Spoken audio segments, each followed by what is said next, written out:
मूर्ख कछुआ की कहानी। एक तालाब में कम्बुग्रीव नामक कछा लॉर्टॉइस रहा करता था। वह कछा बहुत बातूनी था। दूसरों से बात करते समय बीच बीच में टोका टोकी करना उसकी आदत थी। एक दिन दो हंस स्वान उस तालाब में उतरे। उन हंसों का नाम संकट और विकट था। उन्हें तालाब के आस पास का वातावरण बहुत अच्छा लगा। उसके बाद से वे प्रतिदिन वहां आने लगे। कम्बुग्रीव कछा उन्हें प्रतिदिन देखता। एक दिन उसने उन दोनों हंसों से बात की। वे उसे दोनों भले और सज्जन लगे। शीघ्र ही उनमें गाढ़ी मित्रता हो गई। हंस रोज तालाब में आते और कछे से मिलते। फिर तीनों बेहद देर तक ना प्रकार की बातें करते। हालांकि बातों के बीच कछे की टोका टाका जारी रहती, किंतु सज्जन हंस इसका बुरा नहीं मानते। एक बार उस क्षेत्र में भयंकर अकाल पड़ा। नदी तालाब सूखने लगे।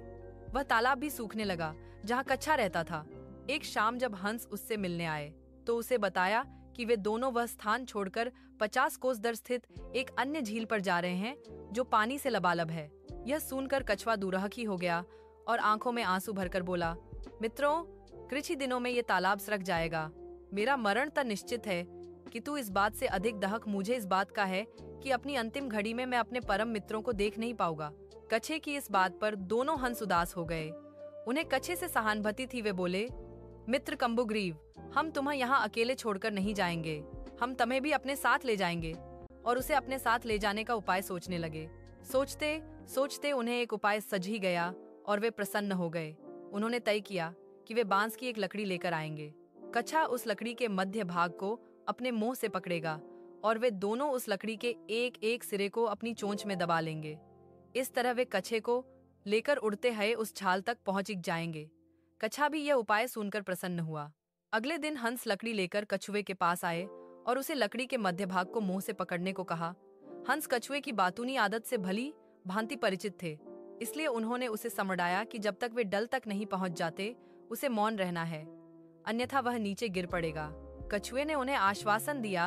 हंस लकड़ी के दोनों सिरों को चोंच में दबाकर आकाश में उड़ने लगे। उड़ते उड़ते वे एक कस्बे के ऊपर से गुजरे। तभी किसी ने आकाश के उस विचित्र नजारे को देख लिया। वह दूसरे लोगों को बताने लगा, देखो देखो, आकाश में कछा उड़ रहा। देखो देखो, आकाश में कछा उड़ रहा है। एक मोह से दूसरे मोह होते हैं। ये बात पूरे कस्बे में फैल गई। लोग घरों के बाहर निकल आए और शोर मचाने लगे। यह शार सुन कछे से न रहा गया और वह हंसों से बोला, ये लोग हमें देख इतना शोर क्यों मचा रहे हैं। बोलते ही कछुए के मुंह से लकड़ी छूट गई और वह सीधे जमीन से आ टकराया। जमीन से टकराते ही उसके प्राण पखेरु उड़ गए। सीखे, बुद्धिमान व्यक्ति किसी कार्य के बारे में योजना बनाकर उस पर पूरा अमल करते हुए सफलता प्राप्त करते हैं।